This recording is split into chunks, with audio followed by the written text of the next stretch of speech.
네, 안녕하세요. 2025년도 한빛고 2학기 기말고사 분석을 시작하도록 하겠습니다. 네, 이번에 한빛고 1학년 기말고사 전체적인 분석이랑 그 다음에 내년 예비 고1 한빛고 학생들이 어떻게 준비하면 좋을지에 대해서 이야기해 보도록 하겠습니다.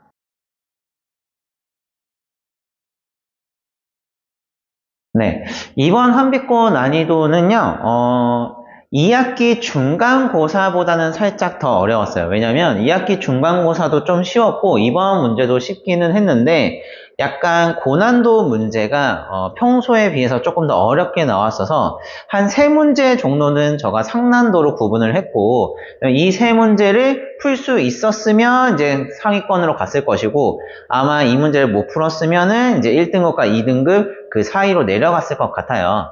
그래서 여전히 지금 한빛고는 서술형을 안 내고 있고 작년에도 안 냈기 때문에 아마 내년에는 이제 과학 중점으로 바뀌어가지고 어떻게 될지 모르겠지만 일단 작년과 올해는 꾸준히 서술형을 안 내고 있으며 그 다음에 24문항으로 문항수가 다른 학교에 비해서 매우 적은 편이에요. 그래서 조금 어려운 문제가 있다고 치더라도 다른 학교들처럼 문제가 많지는 않다 보니까 시간을 막 이렇게 빠르게 해서 이제 할 필요는 없고 시간이 약간 넉넉한 시험이라고 볼 수는 있습니다.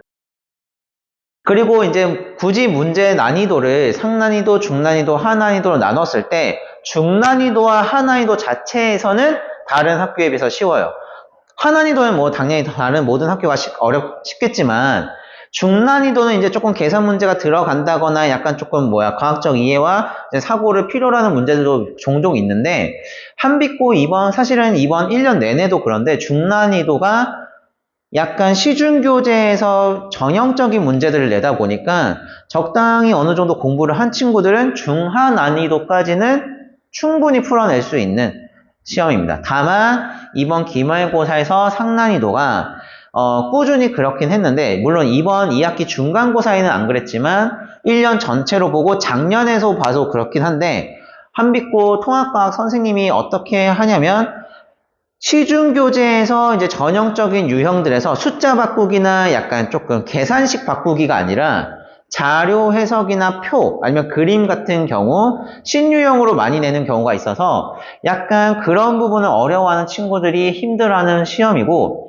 그래서 이번 시험도 마찬가지로 3문제 정도는 약간 신유형으로 복잡하게 나왔고 이 문제가 이제 킬러 파트 이제 변별력을 가지는 문제가 되었습니다. 그리고 이제 한빛고는 꾸준히 그런데 24문제밖에 없다 보니까 문제 배낭수가 매우 높아요. 그래서 한 문제 한 문제들마다 매우 이제 배점이 높아서 한 문제 그 비중이 매우 크고 특히 이제 중하난도가 쉽다 보니까 그런데 24문제다 보니까 한 문제를 조금 요 문제를 틀렸다고 한 2점, 3점 깎이는 게 아니라 4점 이렇게 깎여버리다 보니까 중하난도 문제에서는 절대 실수가 없어야 하는 시험입니다. 네, 이번 문제에서 정말 중요한 거는 이제 기본 개념은 당연히 모든 학교가 외워야 되긴 하겠지만 이제 중요한 건 요거일 것 같아요. 과학적 사고력, 응용력, 자료 해석 능력을 요구한다. 꾸준히 그러고 있어요. 이제 어떻게 보면 이제 예를 들어서 시중 교재들의 문제를 쭉 풀어봤을 때 모든 여러 가지 시중 교재들을 내가 다 풀 수 있다라고 하면은 다 100점을 맞을 수 있는 학교 시험들이 있고 아니면 자료 해석이나 문제 유형이 달라서 내가 그 유형에 주어진 조건들이나 자료 해석을 하고 나서 그리고 그거를 내가 이제 가지고 있는 공부한 내용으로 풀어내야 되는 문제가 있는데 한빛고는 꾸준히 2-3문제는 그게 나오고 있고 그 문제들이 이제 소위 말하는 킬러 문항으로 나오고 있기 때문에 그냥 단순히 문제 유형을 외워서 푼다던가 아니면 그냥 단순히 이제 문제 많이 푸는 거로는 약간의 고득점을 받기 힘들어요. 그래서 과학적 사고력과 응용력, 그리고 자료 해석 다 필요하다고 볼 수 있는 시험이었습니다. 네, 1등급 컷은 88에서 90점 정도, 2개 정도까지가 안정적인 1등급일 것 같고요. 2등급 컷은 한 80점에서 75점 중반이라고 생각이 됩니다. 네, 다시 한 번만 정리해보면, 일단 기본 중하난도 문제가 일단 당연히 대부분이기 때문에 그 문제를 정확히 맞아야 되고, 그걸 위해서는 기본 개념을 정확하게 알아야 된다는 거죠. 1년 내내 그랬는데 물리, 화학, 생명, 고등학교 2학년, 작년 뭐 15개정을 친다면 물원, 화원, 생원에서 연관된 자료들이나 연관된 상위 개념들을 내려오진 않고 있어요. 전혀.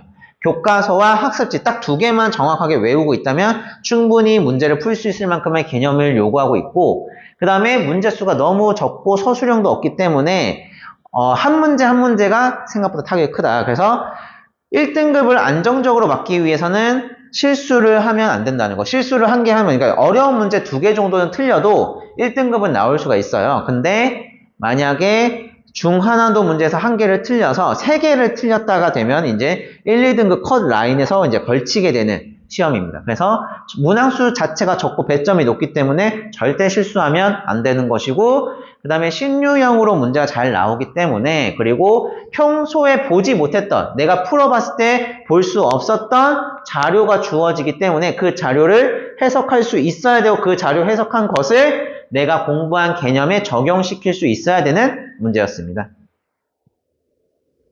네, 이번에 가장 어려웠던 문제를 생각해 본다면 전자기 유도 문제가 될 것 같아요. 어떤 문제였는지 좀 살펴본다면, 이렇게 그래프가 주어졌을 때 조금 다른 문제긴 합니다. 이제 비슷한 문제인데, 이렇게 자기장이 그래프적으로 변했을 때 이 자기장 변화를 통해서 유도 전류가 어떻게 생기는지에 대해서 물어본 문제였는데, 평소라면 보통 어떻게 나오면 그냥 자석이 가까이 가거나 멀어지거나 아니면 자석이 움직이거나 이렇게 하면서 문제가 나왔을 텐데, 이번에는 자기장이 주어져 있고 코일이 있고 그 다음에 얘네들은 가만히 있는 상태에서 자기장이 변했을 때 자기장이 또 어떻게 변해?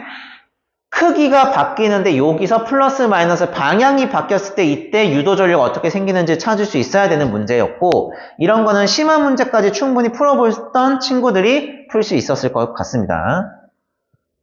그래서 약간 이렇게 새로운 그래프가 주어졌을 때 내가 여기서 플러스 마이너스가 됐을 때 자기장 방향이 바뀌는 거지, 자기 방향이 바뀌었으니까 그거에 따라서 유도 전류가 어떻게 생겼는지에 대해서 풀 수 있어야 되는 문제인데, 그냥 기본적인 문제들만, 뻔한 전형적인 문제들만 풀어봤던 친구들은 아마 요 자기장 방향을 해석을 못하면서 그래프 해석이 안 돼가지고 틀렸을 가능성이 높은 문제였습니다. 네, 그러면 이번 환비고의 기말고사 말고 전체적인 1년 동안에 한번 그 총평을 해본다면, 자, 일단 1학기의 통합과학 1에서는 과학의 기초, 중간고사를 본다면 과학의 기초가 조금 많이 나왔어요. 타 학교 대비 2배 이상은 나왔기 때문에 지금 정확하게 기억이 안 나지만 과학의 기초가 한 6문제, 7문제, 8문제가 나왔던 걸로 기억이 나는데, 다른 학교는 보통 3문제에서 4문제가 나왔음에도 불구하고 환비고는 과학의 기초가 너무 많이 나왔어가지고 과학의 기초에 조금 소홀히 했던 친구들은 중간고사 점수가 좀 낮았던 기억이 나고요. 그리고 기말고사에서는 물리, 포물선, 자유낙하 운동 요 문제가 어렵게 나왔던 단원입니다. 그리고 통합과학 2 2학기를 본다면, 자, 중간고사에서는 당연히 통합과학 2에서 가장 어렵다고 볼 수 있는 중화반응이 제일 어렵게 나왔고, 그 다음에 기말고사에서는 물리, 전자기도가 가장 어렵게 나왔습니다. 그럼 통합과학 1과 통합과학 2를 섞어서 생각을 해보면, 어디서 물리와 화학에서 고난도 변별력 문제들이 꾸준히 나오고 있어요.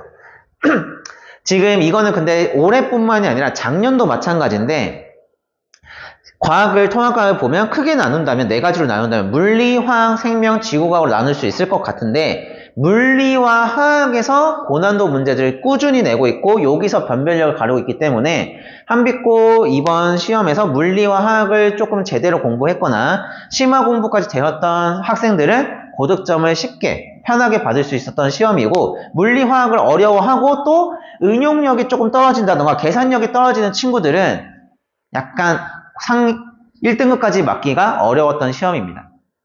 그리고 여기서 이제 저거랑 같이 되는 건데, 물리화학 고난도가 나오는데 그냥 전형적인, 예를 들어서 물리 1에 연관된 문제, 화학 1에 연관된 문제, 단순히 계산이 복잡하고 계산이 어려운 문제가 아니라 한빛고는 작년도 꾸준히 퍼즐형도 많이 내고 있고요. 그 다음에 자료 해석인데 약간 시중교재에서 볼 수 없었던 신유형의 문제들이 출제되다 보니까 친구들이 그냥 단순히 기존에 있던 문제들 달달달달 외워서 푸는 것이 아니라 이 문제를 해석할 때 그래프와 표와 또는 그림을 봤을 때 이게 어떻게 변하고 어떻게 내용의 조건을 준 것인지 자기가 판단하고 그 공부한 내용에 적용시킬 수 있는 과학적 사고력과 이해력이 필요로 반드시 하고 그 다음에 계산력과 응용력까지 퍼즐형을 풀 때 문제 이해는 했는데 이 계산이나 응용이 안 되면 또 퍼즐형은 틀리는 거거든요. 그래서 이런 응용력도 꾸준히 요구하고 있는 게 한빛고의 이제 추세입니다. 네, 그래서 이제 내년에 예비 한빛고 1학년 학생들은 어떻게 공부를 해야 되냐면 당연히 이제 개념을 꾸준히 공부를 해야 되고 그다음에 한빛고에서 나오는 문제 유형들이 약간 이제 시중교재에서 보기 힘든 문제들이 나오기 때문에 기출들을 확인해 가면서 아 약간 이렇게 퍼즐형이나 신유형이 나오는구나를 확인해 보면서 내가 어느 정도 과학적 이해와 사고력이 필요로 한지 확인을 해봐야 될 것 같고 그리고 그게 필요로 하는 학교인 만큼 과학적 사고력 응용력 연습을 많이 해야 될 것 같아요. 그냥 단순히 문제 개념 암기하고 문제 유형 외워가지고 풀기에는 한두 문제가 이제 어려울 수 있는 시험이다. 그리고 내년 같은 경우는 한빛고는 과학 중점 학교가 되기 때문에 요게 조금 더 강조될 것 같아요. 작년도 그렇고 올해도 그렇고 요거를 이렇게 한빛고처럼 약간 유형이 새롭다? 약간 자료 해석을 조금 어렵게 내는 학교가 위례 지역에서 난이도 대비 이걸 요구하는 학교는 한빛고가 가장 크게 요구하는 것 같아요. 근데 내년에 과중이 되기 때문에 조금 더 크게 요구할 필요가 있기 때문에 친구들이 단순히 그냥 개념 암기와 유형 암기가 아닌 내가 문제를 풀어갈 때 어떻게 자료 해석, 그래프, 표 그 다음에 뭐 그림 이런 해석을 사실 친구들이 가장 어려워하긴 하잖아요. 근데 이런 것을 해석할 수 있고 이해할 수 있는 능력이 필요하고 계산력까지 필요하다는 거, 응용력까지. 네, 그래서 이제 마지막으로 이제 친구들이 이제 겨울방학 동안 이제 통합과학을 준비를 해야 될 텐데요. 당연히 이제 중간고사를 먼저 들어가는 통합과학 1에 대한 준비가 필요할 것 같아요. 근데 내가 현재 지금 통합과학 공부가 얼마큼 되어 있는지 파악이 되어 있어야 될 것 같고 중학교 공부가 당연히 통합과학 그리고 그 고2 과학에서도 쓰이기 때문에 내가 통합과학을 하기 위해서 중학교 공부를 할 필요는 없지만 통합과학에서 내가 막히는 부분이나 어려운 부분이 중학교 과학 내용과 연관됐는데 어려운 것들이 있을 거예요. 그러면 일단 먼저 연관된 거 내가 막히는 통합과학에서 예를 들면 뭐 이런 거죠.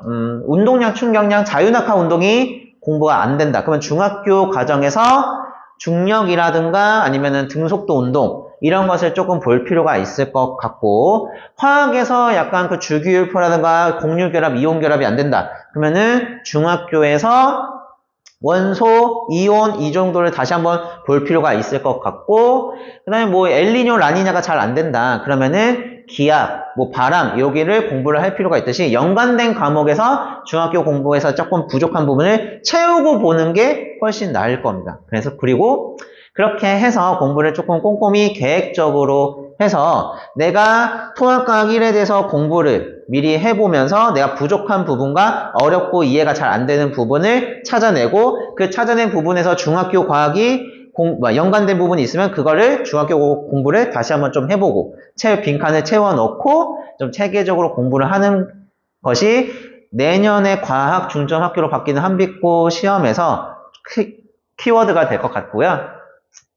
네, 그래서 이제 내년에 한빛고가 사실은 작년에 과학 중점 학교가 되기 위해서 문제가 조금 많이 어려웠어요. 근데 올해는 작년만큼은 어렵지는 않았는데, 근데 작년에 이제 그렇게 어렵게 내었었던 이유가 과중이 되기 위해서라고 생각이 들거든요. 그러면은 올해는 아니었지만 내년부터는 과중이 되기 때문에 문제가 25년도가 아닌 24년도만큼 어렵게 나온다면 조금 심한 문제와 공부를 제대로 해야지만 고득점을 받을 수 있는 시험이 될 수 있기 때문에 예비 한빛고 학생들은 조금 다른 학교들보다 조금 탄탄히 개념 공부를 하면서 과학적 사고력과 이해력, 그래프 해석력, 자료 해석력도 키워야 하고 심화 내용들까지도 조금 볼 수 있는 준비가 되어야 될 것 같습니다. 네, 그럼 저희 지금까지 미래파인만 과학과 이재하였습니다. 감사합니다.